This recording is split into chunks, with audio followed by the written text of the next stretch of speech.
हमारा संकल्प दिवस है 13 जनवरी 2013 को संकल्प लिया था। हर साल लेते हैं। इस बार लखनऊ में प्रस्ताव पारित होगा कि फूलन देवी की मूर्ति, जमुना निषाद की मूर्ति और जो भी हमारे समाज को जगाने के लिए आए उनकी मूर्ति हमें अस्थायी लगाएंगे। अब हम तो भाई देखो, हम आज के दिन में हम जहाँ हैं मैं अस्थायी उनसे पत्र लिखूंगा सरकार से कि अस्थायी है। मैं मांग करूंगा आपकी बातों में मांग करूंगा कि देश को आज़ाद कराने वाले जितने भी समुदाय के लोग, अन्य सभी समुदाय के लोग जिन्होंने भी देश को आज़ाद कराया है और जिन्होंने इस राष्ट्र के निर्माण में आए हैं, वो सारे लोगों की मूर्ति वहाँ लगनी चाहिए। अरे सबको मालूम है 70 साल से कांग्रेस रही, सपा बसपा रही, कोई पीछे थोड़ी रहा पौवा पिलाने में। पेटी के पेटी इनके ऊपर लेबिल लगा दिया था बिकाऊ बिरादरी है, ये भूमिहीन है, गरीब है, तो इनको 500 रुपये दिखाई जो हमें समझते हैं हमारी सहायता में। सभी लोग उस दिन आमंत्रित हैं।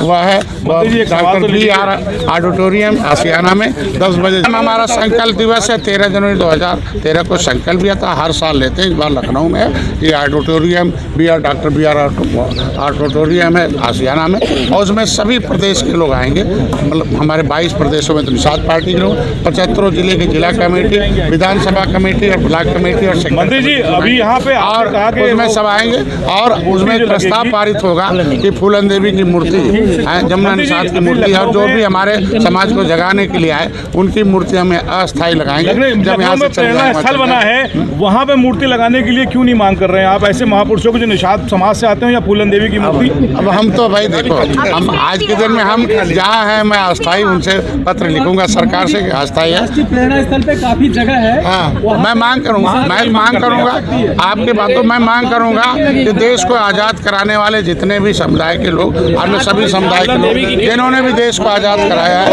और जिन्होंने इस राष्ट्र के निर्माण में आए हैं, वो सारे लोगों की मूर्ति वहाँ लगनी चाहिए। अरे सबको मालूम है 70 साल से कांग्रेस रही, सपा बसपा रही, कोई पीछे थोड़ी रहा पौवा पिलाने में। पेटी के पेटी इनके ऊपर लेबिल लगा दिया था बिकाऊ बिरादरी है, ये भूमिहीन है, गरीब है, तो इनको 500 रुपये दिखाई।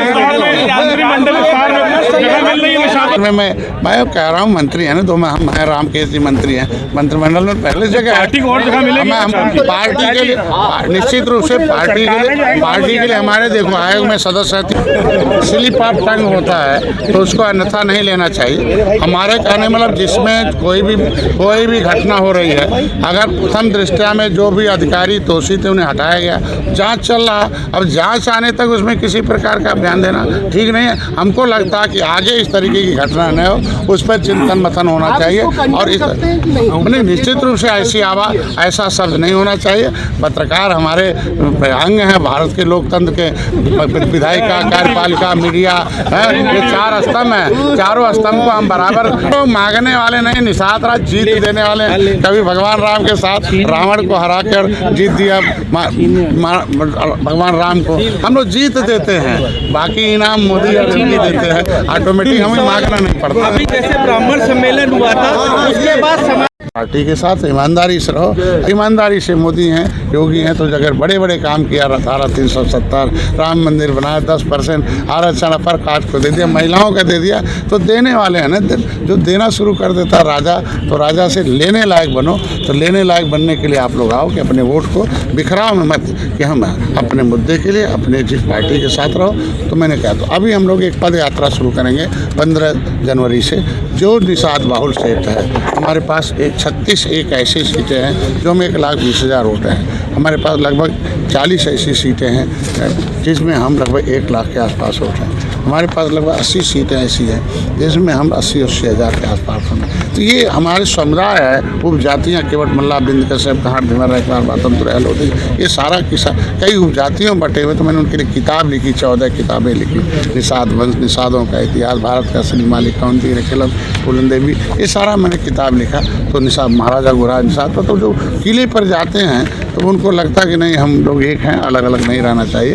तो पद यात्रा के रूप में जो निषाद बाहुल सीटें हैं, जो पिछली बार 43 सीट थोड़ा सा भ्रमित करके विपक्षियों ने उसको ले लिया था, तो उसको मैंने जो जहाँ जहाँ है उसको हम लोग जीत में बदलने के लिए हम उस क्षेत्रों में हम पद यात्रा के रूप में 15 तारीख से निषाद राज की जयंती तक हम लोग लगभग 2 अप्रैल को पड़ेगा, तब तक हम लोग चलेंगे। और इस बार निषाद राज के किले की भव्य जयंती होगी, उस तक हम लोग इनके गांव में भी जाएंगे, बड़े बड़े गांव हैं इनको जाएंगे। इनकी दशा बहुत ख़राब है, उनके पास ज़मीन नहीं है, घर नहीं है अभी, तो हम इनको बताने जा रहा हूँ कि भाई तुम्हारे बच्चे के पढ़ने के लिए मैं पैसा लाया हूँ, मछुआ कल्याण कोष है हमारे पास, तो मैं चाहता हूँ जल्दी से आप लोग फार्म भर लो, क्योंकि इंटर में बेटी है तो 20,000, BA में तो 30,000, उससे ऊपर पढ़ना 50,000 ले लो, पैसा ऊपर की पढ़ाई में लगता है। तो आप मत्स्य विभाग का एक मोबाइल में मत्स्य विभाग उत्तर प्रदेश शिक्षा सहायता टाइप करो, फार्म भरो, अपना पैसा बच्चों को पढ़ाओ। इनके इलाज के लिए पैसा 5 लाख है, उसी मोबाइल से, किसी की ज़रूरत नहीं है, सीधे DBT से उनके खाते में जाएगा। आयुष्मान भारत कार्ड नहीं है तो इलाज के लिए 5 लाख है। इनके जो है बेटी की शादी की 1 लाख है, फ्री में KCC है, बिना गारंटी के इनको 3 लाख रुपए आधार कार्ड के आधार पर है, ले लें और यहाँ ले। ट्रेनिंग हम करा रहे हैं कि व्यापारी बनिए आप लोग। एक तो हमारे यहाँ NFDP है, नेशनल फिशरीज डिजिटल प्लेटफार्म है। एक तो नाव पहले माफिया लोग चलवाते, तभी मैंने उनको निषाद राज बोट योजना है। अभी मछुआ कल्याण कोष में हमने माता सुकेता, भगवान निषाद राज के उस माता के नाम से माता सुकेता योजना, तो सभी योजनाओं का भी प्रचार करेंगे और उनके वोट की कीमत भी बताएंगे। क्योंकि भाई प्रोग्राम ही है कि असली भगवान वोटर ही है, तो उसके हक विधाता वोटर है, तो उसके पास हमें जाना ही जाना है, लेकिन उसको सही जानकारी लेके जाना है, लिखित जानकारी लेके जाना है, उसे बताना है कि इसमें भाई गलत हो तो सुझाव दो, सही है तो इस रास्ते पर चलो, गलत आदमी के साथ चलने से गरीब हो, सही रास्ते चलोगे सही हो। तो हम लोग गाँव में भी उतरेंगे। अभी हम लोग विधानसभा जो निषाद बाहुल्य प्रदेश में जाएंगे और उनको एक करने की कोशिश करेंगे। जो और भी पिछड़ी और अनुसूचित पिछड़ी जातियाँ जो भ्रमित हैं, उनका भ्रम दूर करके उनको हम लोग एक रास्ते में लाएंगे। और उनके समक्ष एक बात भी रखूँगा कि भाई आप लोग अपनी मर्जी से अभी तक वोट दिया, हाथी साइकिल पंजा को दबाते रहे, वो तो सब हीरो हो गए और तुम्हें तो सब घर द्वार मकान शिक्षा में जीरो कर दिया। तुम्हारा कुछ कोई चपरासी नहीं है, कोई ठंड में। आप सब लोगों को हार्दिक बधाई और स्वागत है। नए वर्ष पर आपकी शुभकामनाएं हैं। और नए वर्ष पर आज के प्रेस कॉन्फ्रेंस का जो सबसे अहम मुद्दा है कि 2026 में जो निषाद पार्टी द्वारा जो आयोजित किए जाने वाले कार्यक्रम की रूपरेखा आपके लोगों को साझा करने के लिए आयोजित किया गया आज की प्रेस वार्ता।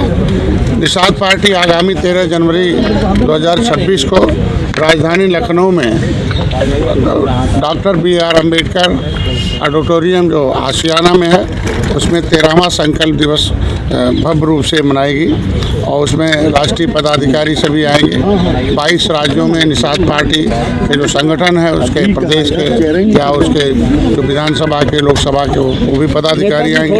और भारतीय जनता पार्टी के शीर्ष नेतृत्व से वार्ता हुई है कि भाई पिछले बार की तरह जो ताल कटोरा में जो ताल से ताल कटोरा गए थे निषाद, वहाँ दुर्भाग्य से नहीं किसी कारणवश नहीं आ पाए थे BJP, तो मीडिया ने उसको दूसरे ढंग से लिया था।